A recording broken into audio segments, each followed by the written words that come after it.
Voter লিষ্টত তেওঁৰ নাম ৰৈ গ'ল, কিন্তু ভোটদান কৰিবলৈহে তেওঁ নাহিল।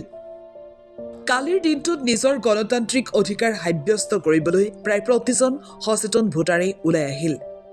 কোনোৱে পৰিৱৰ্তনৰ স্বাৰ্থত, কোনোৱে উন্নয়নৰ স্বাৰ্থত। সাব্যস্ত কৰিলে ভোটাধিকাৰ। ওলাই আহিল গৰিমা গাৰ্গো।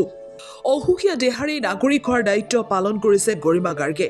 কিন্তু ভোটাৰ তালিকাত নাম থকাৰ পিছতো গৰিমা গাৰ্গৰ লগত নাই জুবিন গাৰ্গ। সকলোৱে মনত ৰাখিছে এই দিনটো, মনত ৰাখিব এই দিনটো। কাৰণ যিজন জুবিন গাৰ্গে মন্ত্ৰী MLAক পাপৰ বুলি কৈছিল, সেইজন জুবিন গাৰ্গৰ অনুপস্থিতিতে ৰাজনীতিৰ পাপৰৰ জাপবোৰে পাকে প্ৰকাৰে আজৰি থাকিল জুবিন গাৰ্গৰ নাম।